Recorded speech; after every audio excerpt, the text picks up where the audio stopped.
50 Rocket League tips for beginner to advanced players. Some of these you would have heard of before, but I tried to make it not too much of the standard stuff. Regardless of whether or not you are a beginner or a more advanced player, I recommend you watch all the way through to the end because there is always something new to learn. Yes, if you are brand new to the game, I'm putting this first. Just please play the game. You need to first actually get some hours in so you can start to even understand what you don't understand. Don't worry about fancy mechanics or how to rotate or how to do this and that. Just focus on hitting the ball and keeping the game installed. If you are newer and you want some good settings to start off with, or you just want to try out some new ones, I would say that I have pretty stock standard settings that you should try out. For you newer players, almost anything is better than default, but these settings are ones that are almost identical to a lot of the pros. So start with these. Oh, and also turn off camera shake. You have two camera states, ball cam and car cam. Now, when you're starting off, I recommend you use ball cam 90% of the time. It's going to make it easier to track the ball as it makes its way around the field, and even though it may feel a bit off-putting, it's something you do need to get used to. The only time I recommend turning on car cam when you're starting out is when you're on your way back to defense, so you can go over some of the boost pads or to make sure that you don't bump your own teammates. Your car doesn't matter. You can use anything. Yes, there are cars that people prefer, but you can use anything and it can be viable. Just go with something you like and stick with it. If you are someone that reverses when out of position, stop. Reversing is only helpful in very, very specific situations. Instead, it is a lot better for you to quickly half flip and start driving in the other direction. This way you maintain momentum and don't end up weirdly stopping and starting. Very simple tip. Boost is one of the most important aspects of this game, and so it's important you know where all the pads are in order to keep stocked up on boost the entire time. To learn this, you can just go into Freeplay, turn off the unlimited boost, and work your way around the field, making little paths to yourself that you can then use in-game. Whenever you're landing badly from a bump or an aerial, or just in general, always hold powerslide. It lets your wheels slide, which carries your momentum, which you can then use to half flip or side flip to get yourself back into the game. It might seem boring to you lower ranks, but please trust me, the more you play, the more you're going to want to sit in free play. It's the most time you can have on the ball, and so it's easily one of the best ways to improve all the different mechanical aspects of your game. Make sure you spend some time in here between your games just to warm up or just to keep yourself warm. The right stick is used to look around the field and to see what's going on outside of your camera view. Not enough people use it. Even I barely use it, which is something I have been meaning to change for a while now. Get used to using it every now and then to keep tabs on where your teammates and opponents are, and so you can better judge your positioning and decision making during the game. Lower ranked players have this issue quite a bit. They tend to flip into everything. Just don't. A lot of the time you can just take a little touch or just keep your wheels on the ground and drive into the ball. This way you have a fast recovery, you have the chance to bump or demo the opponent behind the ball, you can save your flip to move after the challenge, and you don't end up bouncing out of the 50-50 in a weird way because your flip sent you way off path.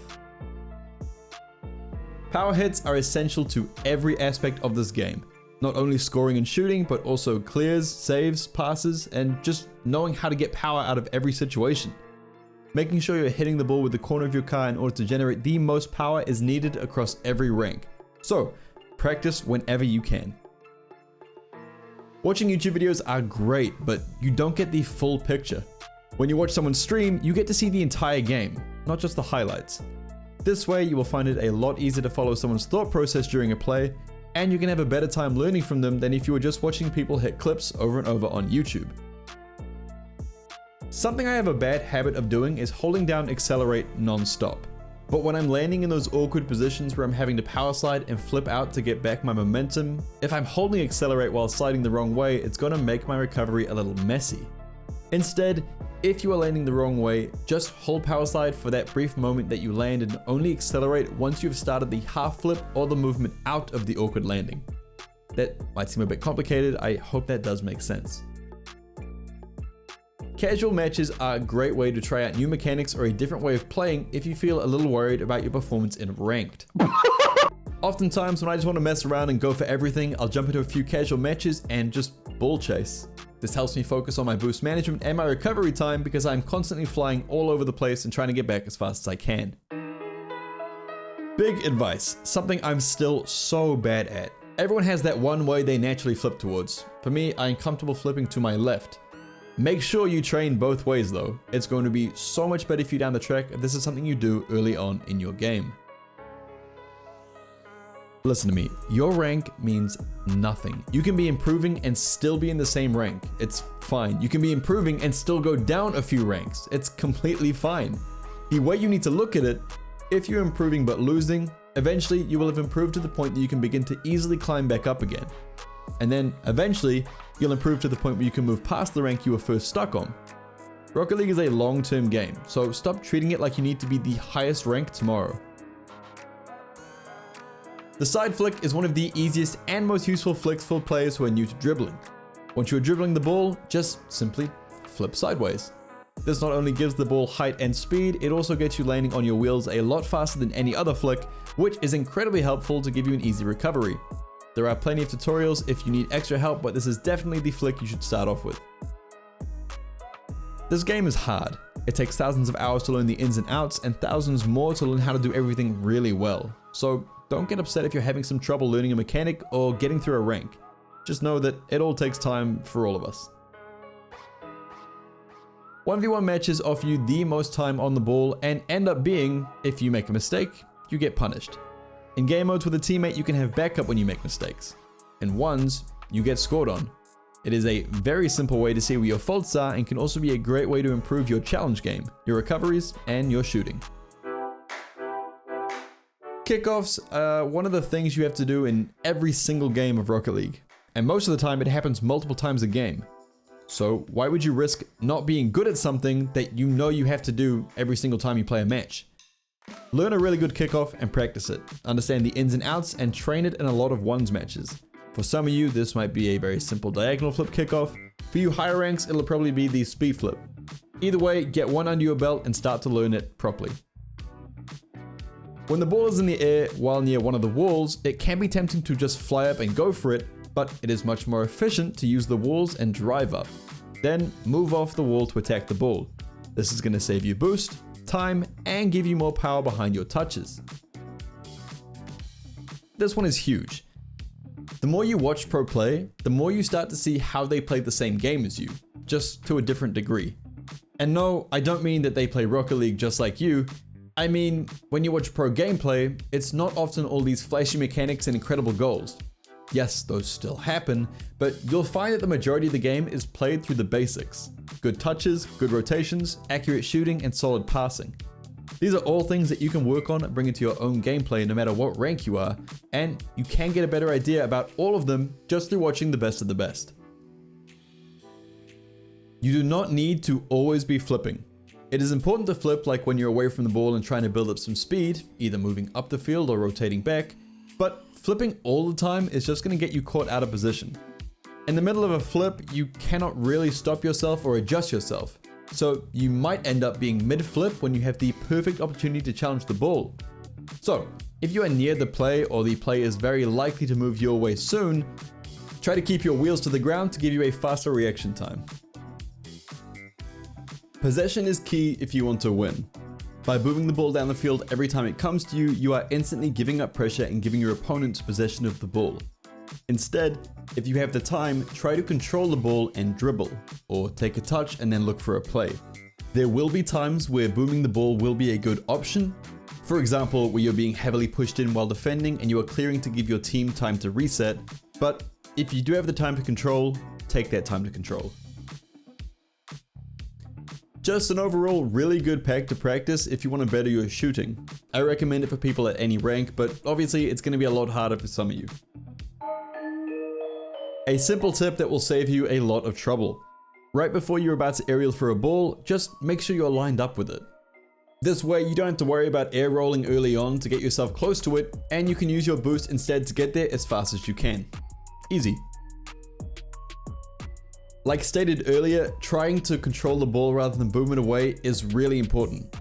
But if you're under a lot of pressure and you can't properly control the ball or boom it away, you should try to push towards a 50-50. Moving away from the ball in order to get back on defense quickly or pick up some boost stops you from having any pressure at all. And even if the 50-50 means you'll be stuck with no boost, you are still buying time for your team to back you up. A 50-50 also means that the opponent doesn't get full control over where the ball goes after the challenge. And if you learn how to properly challenge, you will end up not only winning, but being able to move forward into a play for the team. On defense, your safety often lies in your own corner. If you have any doubts about where to clear the ball to, it is normally pretty safe to just get a soft touch to the corner so you can then follow up and keep control of it. Try to avoid just hitting it straight down the middle back to your opponent, as it's often going to lead to just another shot back at your net. And even if you hit it to the corner and your opponent gets possession, you know exactly where they're going to hit the ball and which angle to block, so you have a much easier time defending. Another very simple tip, if you have the option, then use workshop maps. The basics like rings and speed trials are often good to train your aerial card control. They can both be really good to warm up with before you jump in a ranked, and you can find some different kind of workshop maps to work on different aspects of your game. Another easy tip, face the ball. Keeping your nose of the car facing the ball at all times means you're going to be able to react faster to the play and have an easier time getting involved.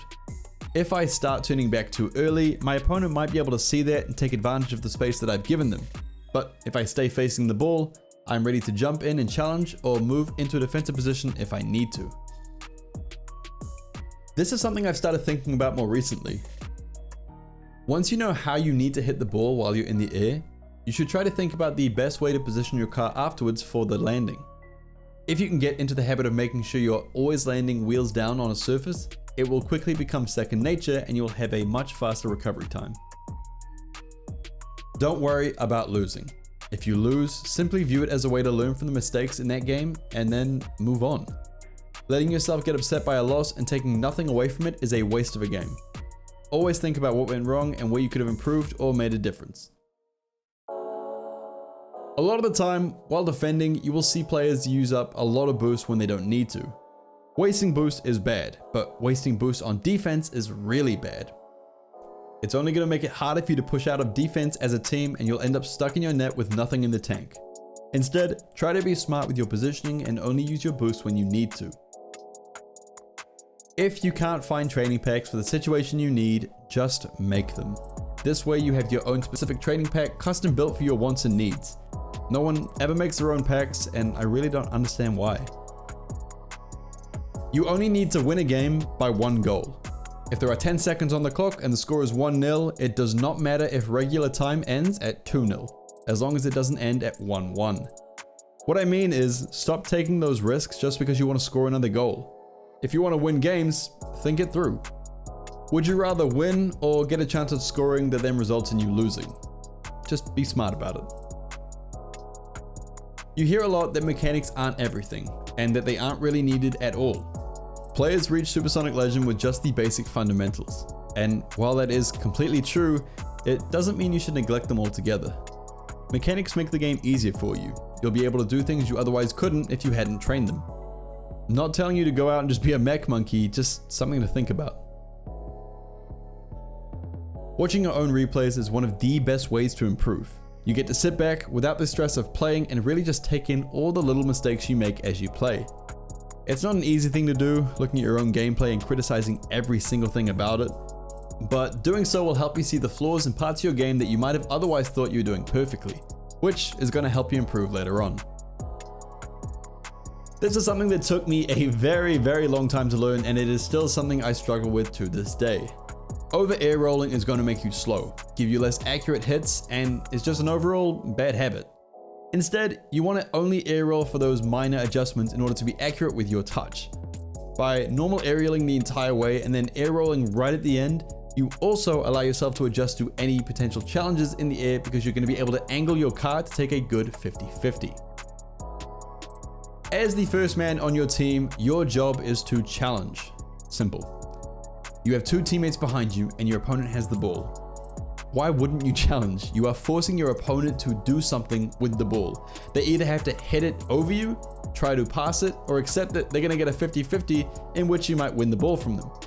But if it goes over you, then you have a teammate who is in the second man position ready to challenge. And the ball is already moving towards them, so they're going to have an easier time reaching it against an oncoming opponent.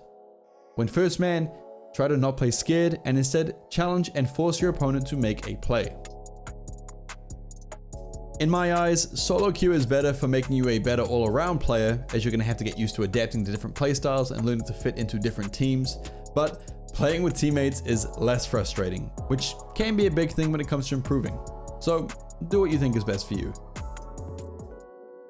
While rotating back, there are often times you might see an opportunity that can disrupt the play or catch an opponent off guard. For example, a bump or a demo, or even just a slight cut to get a touch while the opponent is trying to control the ball. Instead of just blindly going back to the third man position and not paying attention, try to look for these little moments where you can still remain in the action while also impacting the game around you. The low 50-50 is one of the best ways to maintain possession and win more challenges. Instead of trying to flick the ball over someone every single time, throw in a low 50-50 every now and then and you can catch them off guard. When they go to jump to defend the flick, you end up sitting behind the ball driving underneath them, where they either hit it straight into you and you still have possession, or they go straight over the top and you still have possession. The only way they can win this challenge is to read what you are doing and stay low to the 50, in which case you will have an even challenge. Something you should add to your skill set, especially if you 1v1 players. Hesitation kills confidence. Instead of second guessing yourself and trying to think about what the best thing to do every single time is, go for it, or don't go for it. But do not sit there and wonder about which is going to be better. Just make a decision and stick to it. Yes, it might not end up being the right decision, but it's better to be certain about something than hesitant about everything. Make a decision straight away and stick to it. Simple advice goes a long way. If you feel lost in a game or you don't know what to do, just be the teammate you wish you had. Play without risks. Try to keep a steady amount of boost and just give your teammates some space. You do not need to be the hero of the game, just work around your teammates, let them do their thing, and try to be there to help them out. Autopilot is when you play without thinking, when you just default and you aren't really taking in anything going on around you. Playing this way will mean you aren't learning anything, you're just going through the motions. Instead, try to focus on one aspect of gameplay each game to work on, like boost management or positioning. This way you are staying locked in and will begin to pick up on all the small mistakes happening that you might not first realize. The one kind of flashy mechanic I tell people they should actually train. Double taps are helpful because they help you to learn how to track the ball, read bounces, understand spacing, and also just because they're a really good way to score goals in situations where a simple shot might easily be defended. Definitely something you want to learn and practice as you start to climb in these higher ranks. Giving yourself a small routine to follow every time you jump on that works on your flaws and the little mistakes that you see in your gameplay is an incredibly good way to become a better player in less than a week. Instead of jumping into Freeplay and going for flip resets and air dribbles, focus your time on the aspects of your gameplay you feel you can improve, like shooting and first touches, things that will actually happen in your games. This way, you can start to see real progress from your training and not just that 1 in 100 flip reset you almost hit that one time. If your opponents are defending well enough and you can't seem to find a way to score, you can always try shooting just to the side of the net. This is often just too far for them to reach, but seeing as it looks like it's coming towards net, they jump anyway. It's a pretty simple way to set up a pass to yourself and make some room to give you a better chance of scoring the second time around. Having a "I must score" mentality isn't always a great thing. Always play the way that is best for your team rather than for your overall score and points. Hunting for those glory goals and trying to be the player who scored the winning goal can often lead to you overcommitting to a play and getting your team scored on for your mistake. Just remember, you do not have to be the one who scores, because after 5 minutes, the game is over and you'll all have forgotten about it anyway. This is a video game. You don't need fitness and endurance, it is all about mentality. Keep yourself in a positive mental state. Always remember it's just a game at the end of the day, and also keep in mind that you're more likely to play worse once you are tilted.